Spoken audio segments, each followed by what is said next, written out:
dia. Hoje nós vamos iniciar o nosso primeiro podcast do Pedagogiando e estamos muito ansiosos para falar de um tema que é tão importante, né? Mas antes, deixa eu me apresentar. Eu sou a Natália Guedes. Eu sou a Hilary Brede e a gente vai falar sobre os impactos do racismo na aprendizagem.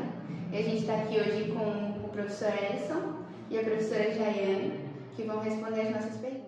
Então, professor Edson e professora Jaiane, hoje nós vamos abordar um tema que é muito importante a gente expressar, a gente comunicar, né? Que é sobre o impacto do racismo na sala de aula. E para vocês, na opinião de vocês, quais são os efeitos psicológicos que o racismo produz dentro da sala de aula com os alunos de vocês? Essa é uma pergunta muito boa, Natália, porque o racismo hoje, ele sempre vem presente desde o passado, na história do nosso país e também na educação. Quando a gente olha para o cenário atual, a gente percebe que muitos jovens eles acabam desistindo, e quando a gente fala em efeito psicológico, a gente fala principalmente de autoestima. O racismo, por exemplo, dentro da sala de aula, ele mexe com a autoestima do aluno. De acordo com algumas pesquisas, por exemplo, da IPEC, hoje o racismo na escola é o que mais afeta as pessoas, é 38%, entre comércios, entre outras questões, outros quesitos. Quando a gente vai para o campo escolar, esse cenário, esse efeito, ele começa gradativo. Então, a curto prazo, a criança ela começa a ter um desempenho ruim, tem notas baixas, autoestima baixa.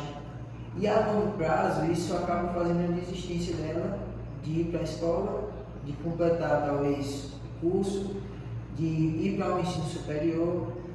Então, esse efeito psicológico ele começa pequeno. E se não for mudado, se não for combatido, conscientizado, a criança logo mais tarde ela vai acabar saindo da escola, ela vai acabar acreditando que ela não é capaz, ela vai acabar acreditando em tudo aquilo que ela escuta. Que foi imposto nela desde criança, exato, de outras pessoas. Pensando nisso que vocês falaram, a gente pode parar para pensar um pouquinho o que os professores podem fazer para tentar diminuir essa situação na sala de aula e tornar um ambiente mais inclusivo para os alunos. Nós, como os educadores, devemos ensinar aos alunos o respeito e criar ali na sala um ambiente onde todos possam se sentir valorizados. Trazer, por exemplo, histórias sobre a trajetória de autores, escritores, para que eles possam conhecer sobre essas pessoas e ver até onde elas chegaram hoje com a história delas, por serem pessoas pretas. Considerando tudo isso que nós conversamos aqui agora, entendemos a importância de passar para os alunos ali que eles não devem cometer ou eles não devem fazer a prática do racismo. Mas o que a gente pode fazer para reverter isso, não só para reverter, mas também para passar para eles as consequências que o racismo pode trazer, não só na sua infância, mas para o resto da vida adulta dele, porque isso é algo que ele vai carregar para o resto da vida. Essas pessoas que a gente mencionou aqui, que foram pessoas de sucesso, certeza que se elas não se cuidaram, não se trataram, elas têm traumas de infância até hoje por causa disso. E ainda mais aquelas pessoas que desistiram, né? Elas também têm aquilo ali dentro dela. Então, o que a gente pode fazer para mostrar não só para as crianças, mas também para os responsáveis, para os pais, para os avós, para quem cuida delas, as consequências do racismo? Eu acredito que as crianças, elas são fruto também do que acontece em casa. A gente vê que os dados mostram que dentro da escola o racismo é muito grande, mas também a criança reproduz muito do que ela vivencia dentro de casa. Por isso que essa participação dos responsáveis na educação é importante em qualquer fase da educação. Tentar se aproximar, nós professores se aproximar dos pais, dos responsáveis, é importante. E quando se trata dessa questão do racismo, é mais importante ainda, porque a criança ela deve ser conscientizada e o familiar também do que está acontecendo. E a criança também precisa ser ouvida. Muitas vezes a criança não é ouvida. A gente tem casos e relatos de pessoas que saem da escola, que não terminam, não formam no ensino superior, e depois elas dizem, na escola eu escutava isso, eu escutava várias coisas que foram me desmotivando. Então é importante, a gente tem um projeto na Igreja Adventista que é muito benéfico, que é o Quebrando o Silêncio. É onde a pessoa pode ter sua voz escutada.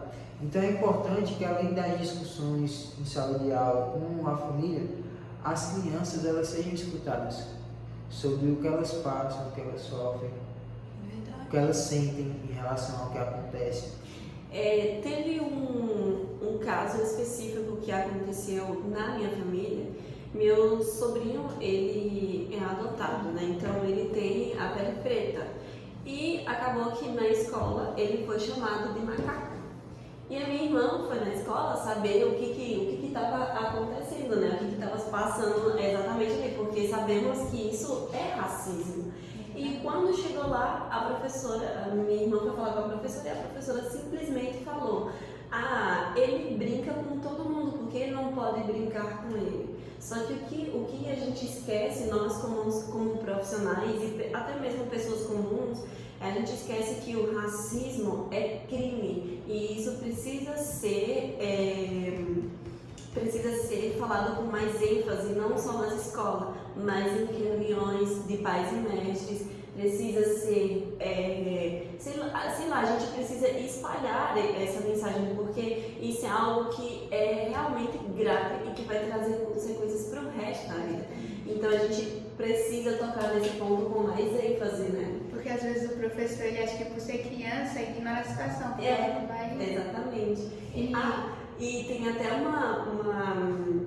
algo que um filósofo falou, que para a gente ensinar a criança, se a gente quer educar, a gente precisa saber como, a gente precisa saber onde a gente quer que aquelas crianças cheguem. Então, se a gente quer realmente que elas sejam adultos, comprometidos, profissionais exemplares, a gente precisa saber, a gente precisa começar do início, que é na primeira infância.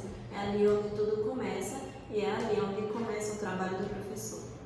E às vezes acaba sendo um descuido do professor por ele não levar em conta, porque acaba sendo tão frequente e comum a criança às vezes chamar um apelidinho com outro, e se torna tão frequente e tão comum que ela nem... Vai ser brincadeira. Vai ser uma brincadeira, uma coisa normal que vai acontecendo e ela já nem se importa mais, acha que isso é normal. Então, gente, esse foi o nosso primeiro podcast Pedagogia contando esse tema tão importante. E desde já estou convidando vocês para assistir o nosso próximo episódio. Então se inscrevam no canal, ativem as notificações para o próximo episódio.